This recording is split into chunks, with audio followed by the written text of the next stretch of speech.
So today for POB, we're going to look at the development of instruments of exchange.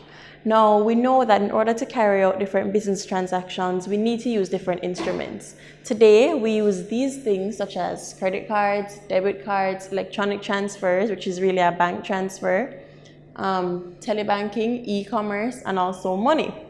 But before this happened, over centuries, commerce had to be developed using different instruments prior to these that we know today. Now, in early times, persons who cultivated land and reared animals, they had to provide for their basic needs, which would have been food, shelter, clothing, and also these necessary things for their families. Now, the production of the earliest form of animal as an economic animal, so to speak, is known as direct production or subsistence. Now, we call this subsistence because at this time, persons were not producing in order to import or export goods and services. They were mainly providing for themselves and their families. So as production eventually increased, however, there was a surplus of goods.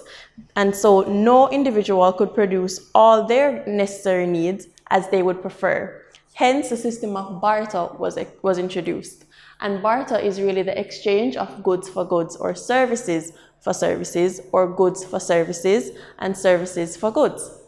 But however, it was discovered that barter had certain limitations, one such being a double coincidence of wants. Now, what does that mean?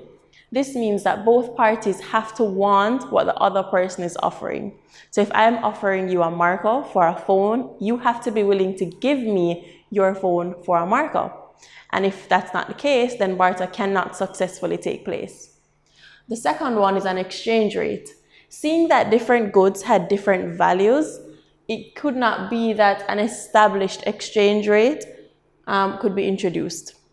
So whereas today when you go to change money at the Cambio or at a bank, there's a set foreign exchange rate for each currency, that was not the case in early times. So different exchange rates had to be determined based on the value of different goods. Now, the third one is divisibility of goods. Now, each good or each item had to be divided in a way that could satisfy the person or the parties carrying out the barter system. The last one is storage of wealth, or the perishable and non-perishable items. Now, this speaks to whether the goods could last long if they're stored, or whether it is that by the time they're being transported to the parties who are requesting it, if it would still be usable.